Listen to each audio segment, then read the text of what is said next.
Hello, welcome to my YouTube channel.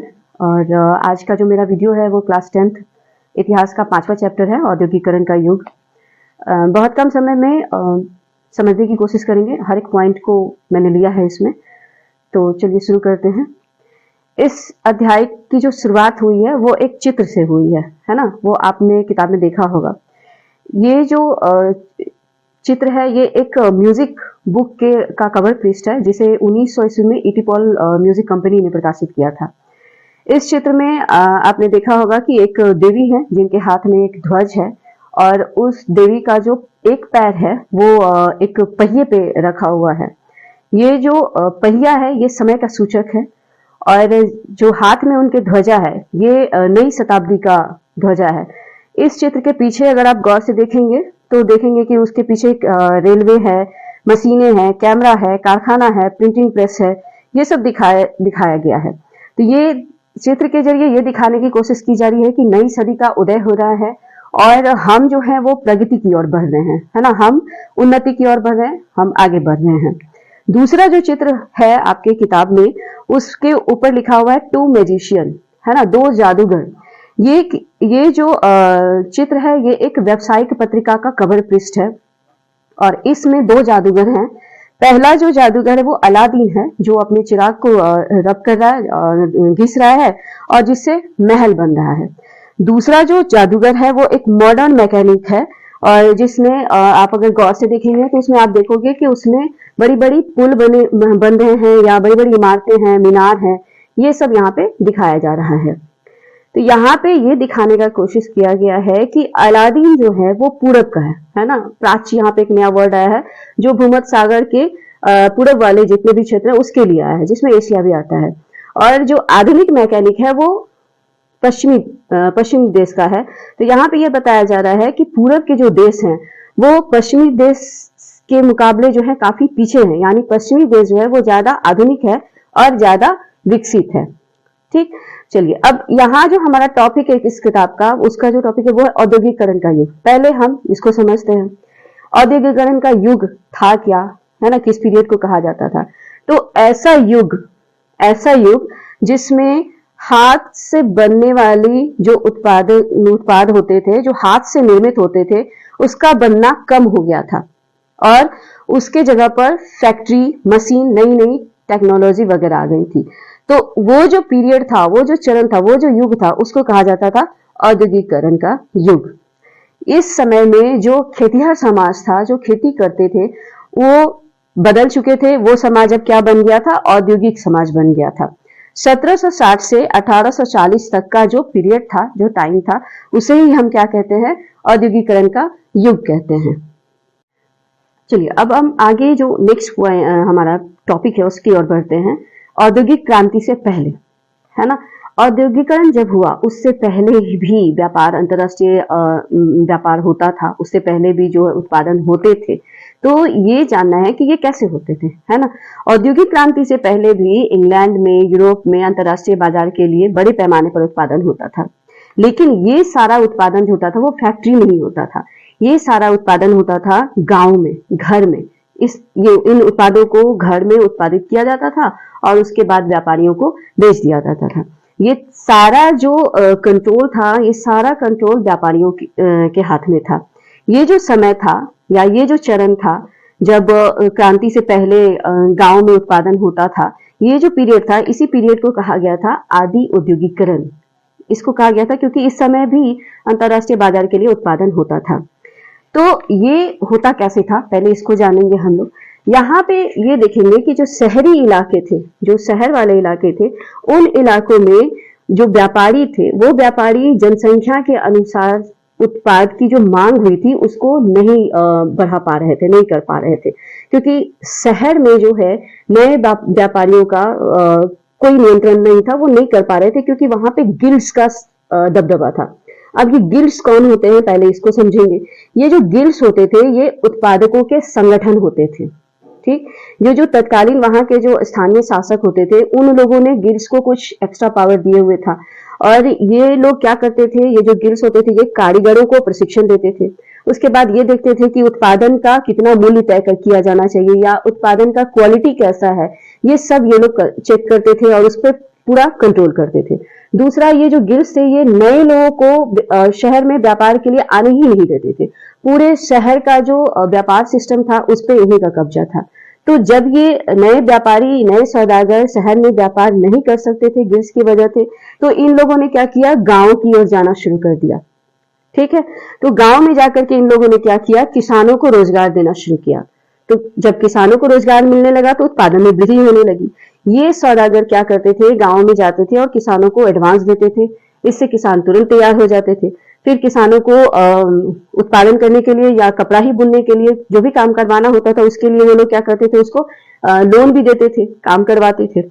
अब किसान क्यों तैयार हो जा रहे थे, किसान इसलिए तैयार हो जा रहे थे सौदागरों से पेशगी लेने के लिए, क्योंकि उस समय जो खुले खेत थे वो खत्म हो रहे थे, वो खेती नहीं कर पा रहे थे। खुले खेत के बारे में हमने पढ़ा था, कॉमर्स की बाराबंदी की जा रही थी, वो क्लास 9 में हमने पढ़ा था स्थानीयकरण के तहत। उसमें हमने देखा था जो भी छोटे मोटे किसान थे जिनके पास छोटा जमीन था तो उससे उनके जो परिवार का जो रोजी रोटी था वो नहीं चल पा रहा था। ठीक है, तो इन लोगों को जब ये अवसर मिला कि सौदागर गांव आने लगे, इनको पैसा देने लगे कि आप कपड़ों का बुनाई कीजिए, तो इन लोगों को वो लेना इन लोगों ने जरूरी समझा। इनको एक निश्चित इनकम चाहिए था, इन्हें चाहिए था कि किसी तरह हमको अपना परिवार को चलाना है। तो इन लोगों ने क्या किया, वो एडवांस लेना शुरू कर दिया। और उसके बाद इससे फायदा किसानों को क्या हुआ, गांव में रहते हुए वो अपने छोटे मोटे जमीन पे खेती भी कर रहे थे और बुनकर वाला काम भी कर रहे थे, और इस काम में उनके पूरे परिवार, जो पत्नी है, बच्चे हैं, जो भी है, सारे लोग इसमें लग जाते थे।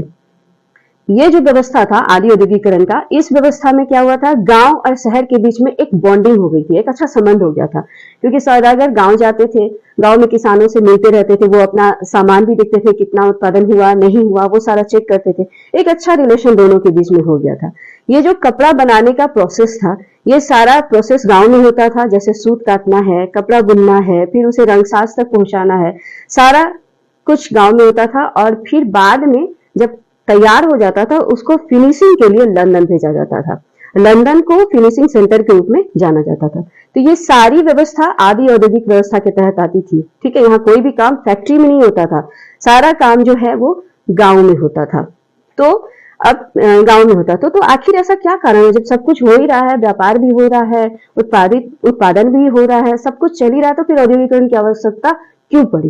पहले अब देखिए औद्योगिकरण की आवश्यकता क्यों पड़ी, उसके 3 कारण थे, है ना। पहला आबादी, दूसरा भूमंडलीकरण जो हमने चैप्टर 4 में पढ़ा था, वैश्वीकरण हो रहा था, विश्व के एक देश दूसरे देश से जुड़ रहे थे, तो ऐसी स्थिति में मांग बढ़ रहा था। तो सबसे पहले हम ये जानेंगे कि सबसे पहले औद्योगिक क्रांति कहाँ हुई थी। तो सबसे पहले औद्योगिक क्रांति हुई थी इंग्लैंड में 1730 के दशक में। वहीं पे सबसे पहले कारखाना खुला था। लेकिन कारखाना खुलना और कारखानों में बढ़ोतरी होना, ये 2 बातें थी। तो कारखानों में बढ़ोतरी जो है वो उतनी तेजी से नहीं हो पा रही थी, वो 18वीं सदी के आखिर में हुई थी। जो औद्योगिक परिवर्तन की रफ्तार थी ये काफी स्लो थी। अब यहाँ पे ये देखिए, उस समय कपास उद्योग जो था वो सबसे बड़ा उद्योग बन चुका था।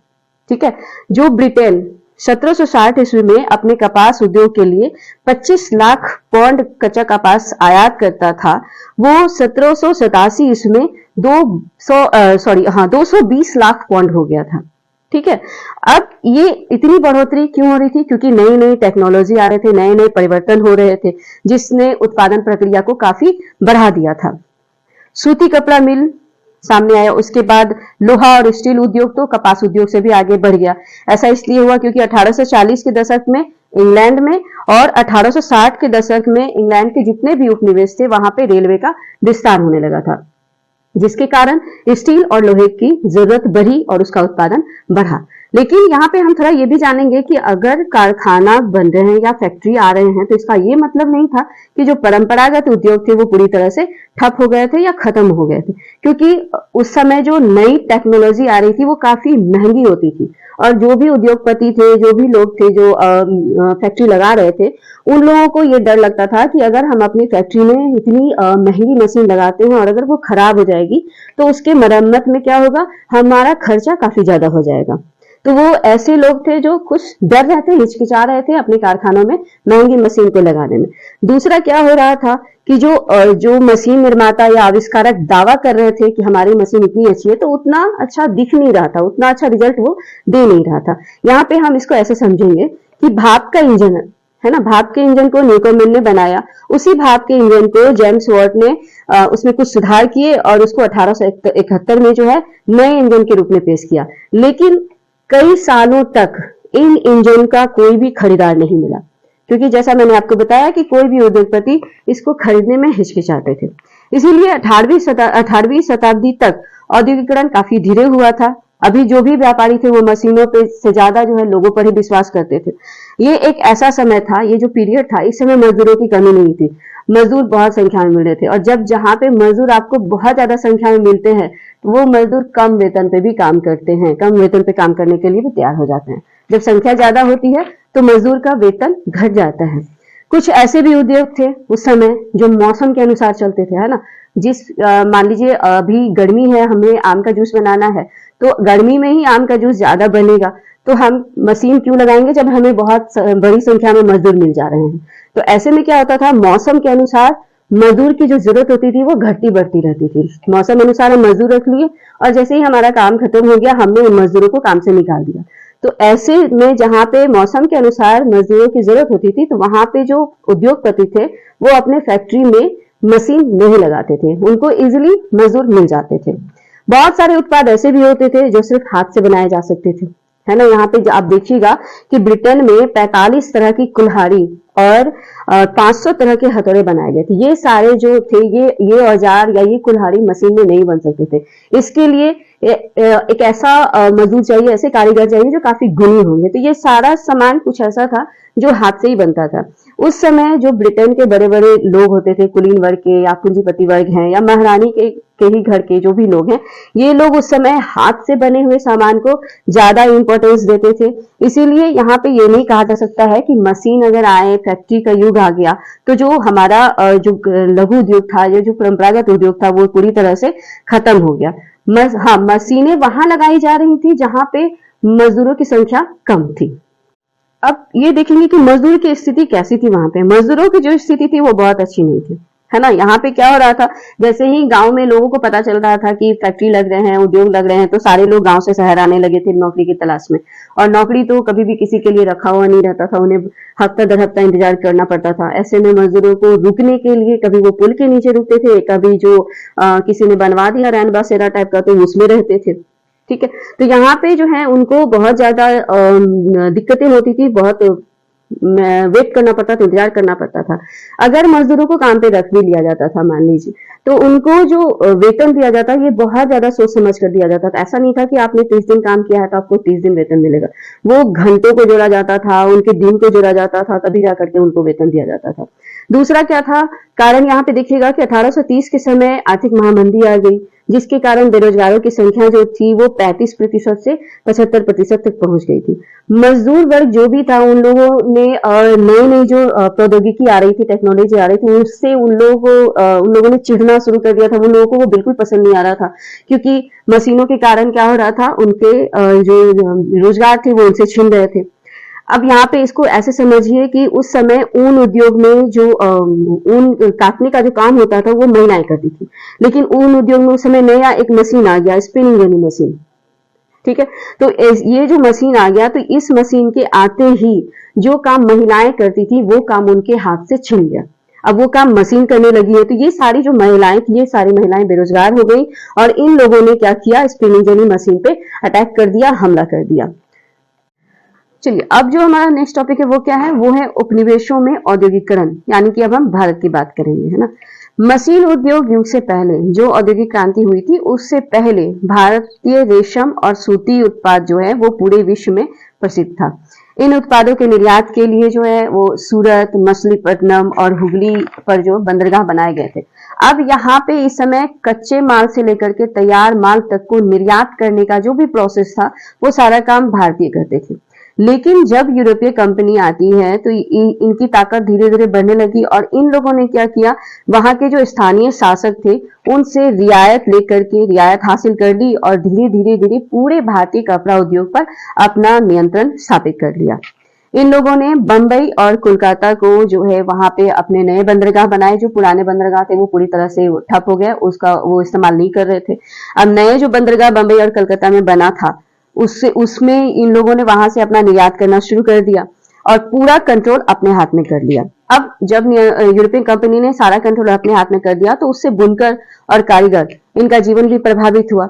ईस्ट इंडिया कंपनी जो थी उसने अपनी नियमित आपूर्ति के सुनिश्चित करने के लिए, मतलब कहां से किस तरह से मुझे इनकम हो, कैसे मुझे ये सारे उत्पाद मिले, उसके लिए इन लोगों ने क्या किया, बहुत सारी नई नई व्यवस्था लागू की। जिसमें इन लोगों ने क्या किया कि बुनकरों पर नजर रखने के लिए, है ना, बुनकर जो हमारा कपड़ा बुनेंगे उस पर नजर रखने के लिए, कपड़ों की क्वालिटी को जांचने के लिए, उसको चेक करने के लिए, सारे प्रोसेस के लिए इन लोगों ने एक कर्मचारी रखा। जो कर्मचारी वेतनभोगी था उसे प्रॉपर ये सैलरी दी जाती थी, उसे कहा जाता था गुमास्ता। ठीक है, ये जो गुमास्ता होते थे ये क्या करते थे, ये बुनकर को एडवांस देते थे, उनको कपड़ा बुनने के लिए लोन भी देते थे और उनको अपना बुना हुआ कपड़ा किसी दूसरे को नहीं बेचना है, वो सारा कपड़ा जो है गुमास्ता को ही देना है। बुनकर को यह भी कहा गया था कि आप किसी दूसरे से एडवांस भी नहीं लेंगे, किसी के लिए आप कपड़ा बुनने का काम नहीं करेंगे, आपने मुझसे एडवांस लिया है तो आपको मेरे लिए ही कपड़ा बुनना पड़ेगा। इस चक्कर में क्या हो रहा था कि अब गुमास्ता हमेशा जाकर के बुनकर को चेक करते रहता था। अगर मान लीजिए कभी समय पर बुनकर अपना कपड़ा नहीं दे पाता था तो ये गुमास्ते कुछ तो डकैत को लेकर के वहां पहुंच जाते थे, बुनकर को मारते पीटते थे। ये इससे क्या होने लगा, धीरे धीरे गुमास्ता और वहां के जो बुनकर थे उनके बीच में टकराव होने लगा। अब बहुत सारे बुनकर काफी परेशान होने लगे, उनको बहुत टॉर्चर किया जाने लगा। तो ये बुनकर लोग जो थे इन लोगों ने काम छोड़ना शुरू कर दिया, कहीं और जाने लगे। कुछ बुनकर जो है उन लोगों ने खेतों में मजदूरी करना शुरू कर दिया, कुछ वहां से कहीं और चले गए। तो ये सारा गुमास्ता के आने से हुआ, ये यूरोपीय कंपनी अपने नियंत्रण में करना शुरू कर दी थी, जिसके कारण बुनकर को काफी परेशानियां हुई। अब हमारा इस अध्याय का जो नेक्स्ट टॉपिक है वो क्या है, वो है भारत में मैनचेस्टर का आना।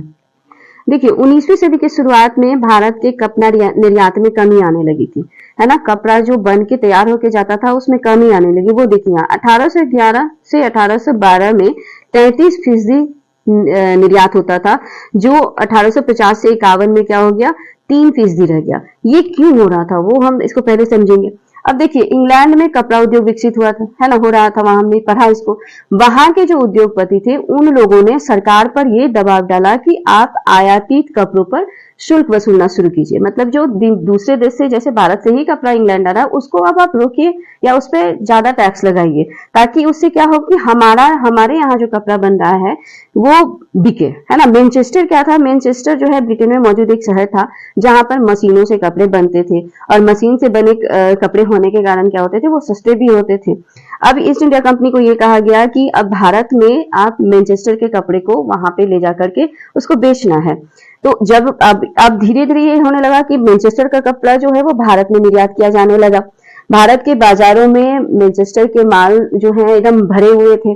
अब ये उत्पाद सस्ते भी होते थे, तो भारत के जो बुनकर थे उनके लिए एक कंपटीशन टाइप का हो गया था। वो उनका जो कपड़ा था वो बिक नहीं पा रहा था, क्योंकि ये जो कपड़े थे ये सस्ते होते थे। दूसरा इसमें लेबल लगा होता था कि हाँ ये मेड इन मैनचेस्टर, तो लोग ये समझते थे कि हाँ ये अच्छे ही कपड़े होंगे।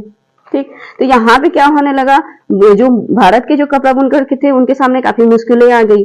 अब भारत से जो है कच्चा कपास ब्रिटेन भेजा जाता था। जब यहाँ तक भारत का कपास ब्रिटेन भेजा जा रहा है तो निश्चित तौर पे उसकी कीमत क्या होगी, बढ़ जाएगी। तो उसकी कीमत काफी बढ़ गई थी। अब जो भारत के बुनकर हैं उनके लिए वो बढ़ी हुई कीमत पर कपास खरीदना काफी मुश्किल हो रहा था। अगर वो खरीदना भी चाह रहे थे तो उनको उसका मनमाना कीमत देना पड़ रहा था। तो धीरे धीरे क्या हो रहा है, बुनकर की हालत काफी खराब हो रही है। ऊपर से यहाँ देखिएगा कि भारत में भी अब इस धीरे धीरे फैक्ट्री का आना शुरू हो गया है। तो सबसे पहले इसको आप नोट डाउन भी कर सकते हैं कि सबसे पहली जो यहाँ 1854 में मुंबई में सबसे पहली कपड़ा मिल लगी थी। फिर 1855 में पहली जूट मिल बंगाल में लगी थी। 1874 में मद्रास में पहली बुनाई और कताई मिल लगाई गई थी। अब ये उद्योग भारत में लगा कौन रहे थे, है ना। भारत में अगर फैक्ट्री लग रहे हैं, कारखाने बन रहे हैं, तो कौन लगा रहे थे, उनके पास इतना पैसा कहाँ से आ रहा था, इतने मजदूर कहाँ से आ रहे थे, उसको पहले समझेंगे। ये जो भारत में उद्योग लगा रहे थे, ये भारतीय लगा रहे थे। अब ये कौन भारतीय थे? ये लोग ऐसे लोग थे जिन लोगों ने चीन के साथ व्यापार करके और रेशम को भारत से इंग्लैंड पहुंचाने में जो है काफी पूंजी जमा किया था, उसको वहां तक भेजने में व्यापार करके भी, और काफी पैसा इन लोगों ने जमा कर लिया था। इसमें कुछ लोगों का नाम है, कुछ उद्योगपतियों का नाम है, उसको आप देख लीजिए। 2 उद्योगपति का नाम आपने जरूर याद कर लेना है, एग्जाम में आता ही है। पहले हैं जैसे द्वारिकानाथ टैगोर, जमशेदजी नुसरवानजी टाटा हो गए, उसके बाद सेठ हुकुमचंद हो गए। इन लोगों ने क्या किया, इन लोगों के पास इतना पैसा आ गया था, तो उन पैसों को ये लोग भारत में इन्वेस्ट कर रहे थे उद्योग लगा करके। ये जो द्वारकानाथ टैगोर थे, इन्होंने 1830 से 1840 के दशक में 6 संयुक्त उद्यम कंपनी लगाई थी। इन कारखानों में जो मजदूर थे वो कहाँ से आते थे, वो लोकल ही रहते थे। जैसे देखिएगा, कानपुर है तो कानपुर के आसपास के गांव से आ जाते थे, मुंबई के आसपास के गांव से आ जाते थे। ये देखिए, इन कारखानों में जो काम करने वाले मजदूरों की संख्या थी वो आप 1901 में देखेंगे तो 5,84,000 थी, जो 1946 में 1946 में ये बढ़ के कितना हो गया था, 24,36,000। तो ज्यादातर मजदूर यही आसपास के ही होते थे, वो लोग आकर के यहाँ पे काम किया करते थे। अब इन मजदूरों को भर्ती कौन करता था, इन मजदूरों को लाता कौन था, वो देखिए। ये जो उद्योगपति थे ना, ये लोग एक व्यक्ति को रखते थे मजदूरों को भर्ती करने के लिए, जिसे कहा जाता था जॉबर। ठीक है, ये जो जॉबर होता था वो कौन होता था, वो एक विश्वस्त और पुराना कर्मचारी होता था। और वो क्या करता था, गांव से लोगों को लाता था, उनको काम का भरोसा देता था कि आप मेरे साथ चलिए, मैं आपको काम दिला दूंगा। और उसके बाद जब वो शहर आ जाते थे तो वो उनकी रहने की व्यवस्था भी करता था, उनको समय पे संकट आने पे जो है वो उनको पैसे की भी मदद करता था। उसके बाद धीरे धीरे ये जॉबर शक्तिशाली हो गया, पावरफुल होने लगा। तो अब ये क्या करने लगा, अब लोगों को नौकरी दिलाने के लिए पैसे की मांग करने लगा, बदले में गिफ्ट मांगने लगा। और प्लस ये क्या करने लगा, ये मजदूरों की जिंदगी को, उनकी लाइफ को भी नियंत्रित करने लगा। चलिए अब आगे बढ़ते हैं। अब ये देखते हैं कि औद्योगिक विकास का अनूठापन, इसको देखते हैं, कुछ बातों को इसमें समझते हैं। सबसे पहले देखिए, भारत में जितने भी उत्पाद होते थे उन सब पर यूरोपीय कंपनी नियंत्रण अपना कर लिया था, ये हमने आपको बताया ही। और ये लोग उन्हीं चीजों का उत्पादन करवाते थे जिनको ब्रिटेन में निर्यात किया जाता था, जैसे चाय, कॉफी, ये सब कुछ ऐसे प्रोडक्ट थे जिसको भारत में उत्पादित कराया जाता, तो उसी पे इन लोगों ने ध्यान देना शुरू कर दिया था। इसीलिए ज्यादा ध्यान इन लोगों का उसी पे था।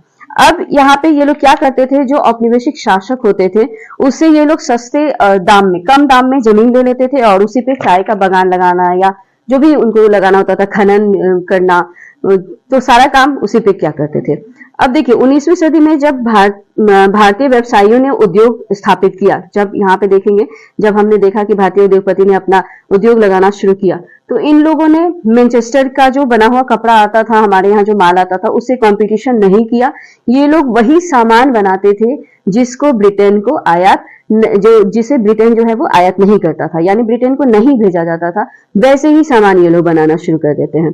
जैसे मोटा सूती धागा है ना, इस धागे का प्रयोग भारतीय मिल में या हथकरघा जो बुनकर होते थे वही इस्तेमाल कर सकते थे, या फिर चीन को भेजा जाता था, चीन को निर्यात किया जाता था।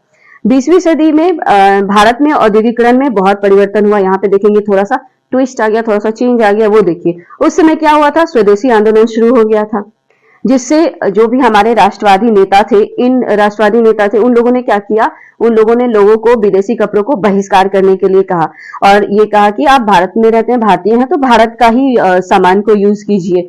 तो अब भारत में क्या होने लगा, जब लोगों ने बहिष्कार करना शुरू कर दिया, तो अब भारत में मोटा जो सूत बनता था अब वो नहीं बन रहा है, अब उसके बदले में क्या बन रहा है, कपड़ों का उत्पादन हो रहा है।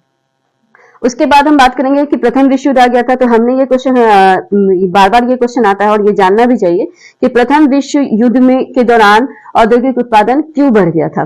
वो देखिए, प्रथम विश्व युद्ध जो हुआ उसने तो भारतीय उद्योग को पूरी तरह से बदल कर रख दिया था। अब ब्रिटिश कारखानों में क्या होने लगा, ब्रिटेन जो है वो युद्ध में बिजी हो गया है ना, और ब्रिटिश कारखानों में युद्ध संबंधी जो उत्पाद होते हैं, जो जरूरतें थी, उसकी पूर्ति की जाने लगी। अब भारत में जो मैनचेस्टर का कपड़ा आता था वो आना बंद हो गया, ठीक है। अब वो जब आना बंद हो गया तो लोग क्या करेंगे, लोग भारत का ही बना हुआ कपड़ा पहनेंगे। दूसरा यहाँ पे क्या होने लगा, ये युद्ध जो है वो लंबा चला था, आपको पता ही है 4 साल ये युद्ध चला था। तो जब ये युद्ध लंबा चला तो भारतीय कारखानों में भी सेना की जरूरत का सामान बनने लगा, ठीक है। नए नए कारखाने बनाए गए, जो पुराने कारखाने थे उसको शिफ्ट वाइज चलाया जाने लगा और इनमें बहुत तेजी से मजदूरों की भर्ती भी की जाने लगी। तो यहाँ पे क्या होने लगा, रोजगार भी बढ़ रहा है, रातों रात भारत को बड़ा बाजार जो है, भारत एक बड़ा बाजार के रूप में सामने आ रहा है। तो बहुत तेजी से उत्पादन हो रहा है यहाँ पे प्रथम विश्व युद्ध के दौरान। लेकिन युद्ध अब ये तो पूरे भारत में जो भारतीय कपड़े छा रहे हैं, सब कुछ भारत का उत्पादन हो रहा है। तो युद्ध के बाद यहाँ पे देखें, युद्ध के बाद क्या होता है, मैनचेस्टर जिसका माल भारत में बिकता था, मैनचेस्टर को भारत में अपना पुराना वाला जगह लेने में जो है काफी परेशानियों का सामना करना पड़ा, ठीक है। युद्ध के बाद क्या होता है, फैक्ट्री तो बढ़ता है लेकिन फैक्ट्री से कोई अर्थव्यवस्था पर कोई खास असर नहीं पड़ता है। सिर्फ बंबई और बंगाल में देखिए यहाँ पे फैक्ट्री बढ़े थे और बाकी पूरे देश में क्या हो रहा था, लघु उद्योग ही बढ़ा था। और यहाँ देखेंगे, अगर आप अपने किताब में देखेंगे तो 1900 से 1940 तक हाथ से होने वाला उत्पादन जो है वो 3 गुना बढ़ गया था। ये कैसे हो रहा था वो देखिए, बुनकर लोग जो थे वो लोग भी अब थोड़ा सा टेक्नोलॉजी का इस्तेमाल करना उन लोगों ने भी शुरू कर दिया। जैसे फ्लाई शटल वाला जो करघा होता है उसका इस्तेमाल इन लोगों ने करना शुरू कर दिया। इससे उत्पादन में क्या हो गई, तेजी हुई, ठीक है। और इसके बाद भी छोटे छोटे बहुत तरह के सुधार वगैरह किए गए। बुनकर में कुछ बुनकर ऐसे थे जो महीन कपड़ा बुनते थे, जड़ी वाली जो होती है, बॉर्डर वाली साड़ियां होती है वो बुनते थे। और कुछ बुनकर ऐसे थे जो क्या करते थे, मोटा कपड़ा बुनते थे। अब देखिए, महीन कपड़ों को अच्छी गुण या महीन कपड़ा समझिए तो अच्छी क्वालिटी वाली होगी, उसमें बहुत ज्यादा फिनिशिंग होती थी। तो महीन कपड़े या अच्छी गुणवत्ता वाले कपड़े को कौन लेते थे, कौन पहनते थे, कौन खरीदते थे, अमीर लोग, है ना, वो खरीदते थे। और उसकी जो मांग होती थी ना महीन कपड़े की, वो जो मांग होती थी वो स्थायी रहती थी, वो कभी घटती उठती नहीं थी। जबकि मोटा कपड़ा जो होता था वो कम गुणवत्ता वाला होता था, तो उस कपड़े को गरीब लोग पहनते थे और इसकी मांग जो होती थी वो अस्थायी होती थी। अब इसमें देखिए क्या होता था, जो गरीब किसान है वो तो खेती पे आश्रित होते हैं। अब मान लीजिए किसी वर्ष उनका फसल अच्छा नहीं हो गया या खराब हो गया, अकाल हो गया, तो ऐसी स्थिति में उनका तो भोजन पे संकट आ जाता था। तो वो कपड़ा क्या खरीदेंगे या वो वस्त्र कहाँ से खरीद ले जाएंगे, चाहे मोटा हो चाहे वो महीन हो, तो वो नहीं खरीद पा रहे थे। तो ऐसा इस यहाँ पे इतना पढ़ने पे हमने ये देखा कि ऐसा नहीं था कि उत्पादन बढ़ रहा था या बुनकर जो है, बुनकर भी अपना काम कर रहे हैं, उनके भी उत्पादन में वृद्धि हो रही है। तो इसका ये मतलब नहीं था कि बुनकर हमेशा प्रॉफिट में ही रहते थे, लाभ में ही रहते थे। उनका जो जीवन था वो काफी कठोर था और उन्हें बहुत मेहनत करना पड़ता था। पूरा परिवार किसी न किसी तरह से किसी न किसी काम में लगा ही रहता था। अब यहाँ पे ये समझना है हम लोगों को कि जो उत्पादक थे वो अपनी उत्पादित वस्तुओं का, जो अपने प्रोडक्ट्स का, उसके लिए बाजार कैसे ढूंढते थे या बाजार का कैसे प्रसार करते थे, कैसे उसको बढ़ाते थे, उसको अभी हम लोग समझेंगे। चलिए अब देखते हैं कि कैसे जो निर्माता हैं, जो उन लोगों ने कैसे अपनी वस्तुओं के लिए बाजार को ढूंढा, वो देखते हैं। देखिए जो ब्रिटिश निर्माता थे, हमने पहले पढ़ा इसमें कि ब्रिटिश निर्माता जो थे उन लोगों ने पूरे भारतीय बाजार पर अपना कंट्रोल करने का पूरा प्रयास किया, है ना। पूरा उन लोगों ने दिमाग लगाया, उन लोगों ने गुमास्ता को रखा, उन लोगों ने बुनकरों पे कंट्रोल किया, उन लोगों ने गिल्ड संगठन बनाए, तो बहुत तरह के काम उन लोगों ने किए। अब ये लोग क्या करते थे, ये लोग जो है मैनचेस्टर के कपड़ों को पूरे भारत में बेचा गया था, ये तो आपको पता ही है। तो इन लोगों ने पूरे भारतीय बाजार को प्रसार करने के लिए इन लोगों ने 3 काम किया, ठीक है। पहला काम इन लोगों ने क्या किया, विज्ञापन, एड। दूसरा काम इन लोगों ने क्या किया, लेबल लगाना शुरू किया। और तीसरा काम इन लोगों ने कैलेंडर इस्तेमाल किया था, उसको देखेंगे हम लोग। सबसे पहले यहाँ पे देखेंगे विज्ञापन, तो हम लोग सबको ही समझते हैं। आज आप जहां भी देखेंगे आपको विज्ञापन ही नजर आएगा, है ना। चाहे आप पेपर में देखिए, टीवी में देखिए, सड़क पे देखिए, बिल्डिंग में देखिए, कहीं भी देखेंगे आपको विज्ञापन नजर आएगा। तो विज्ञापन क्या होता है, विज्ञापन जो है ना वो प्रोडक्ट का इंपॉर्टेंस को बढ़ाता है, ठीक है। यहाँ पे देखिए लोगों की जो सोच होती है ना, उसको भी विज्ञापन बदलता है। विज्ञापन के अनुसार लोगों की जरूरत भी बढ़ने लगती है। अब हर कोई ये सोचता है कि चलो एक बार यूज करके देखते हैं, देख लेते हैं कैसा प्रोडक्ट है, उस हिसाब से लोग खरीदने भी लगते हैं। ब्रिटिश निर्माताओं ने भी ये काम किया। उसके बाद देखिए इन लोगों ने लेबल लगाना शुरू किया, अपना जो उनका प्रोडक्ट था उस पर ये लोग लेबल लगाते थे, जैसे मेड इन मैनचेस्टर या मेड इन ब्रिटेन ये लगाते थे। अब ग्राहक जो खरीदने जाएगा वो ये लेबल देख के ही सोचता है कि अच्छा मैनचेस्टर का बना है तो क्वालिटी जरूर अच्छी होगी, वो संतुष्ट हो जाते हैं, आराम से खरीद लेते हैं।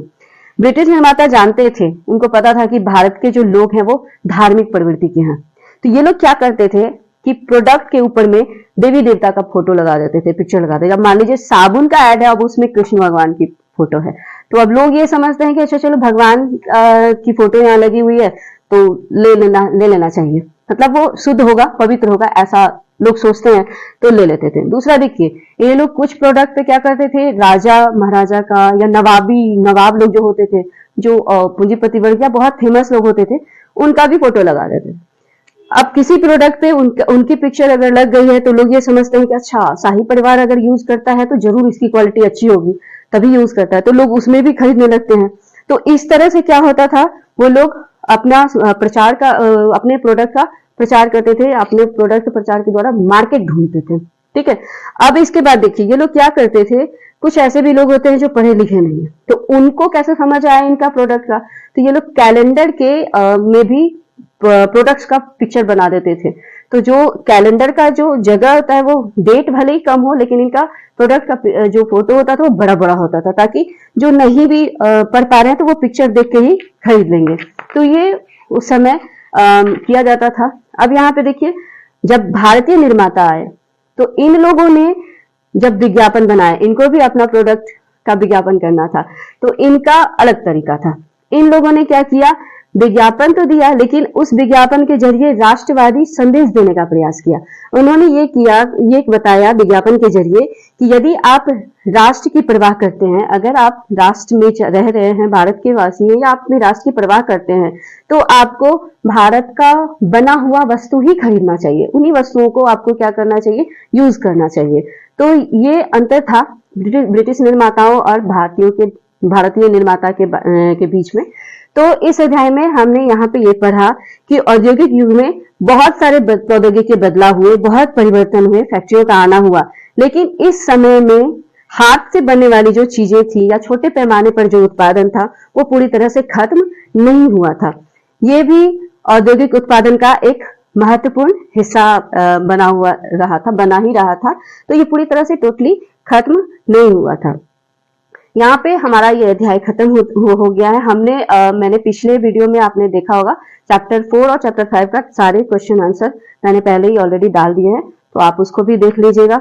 उम्मीद करती हूँ कि आपको हमारा ये वीडियो अच्छा लगा होगा। Thank you.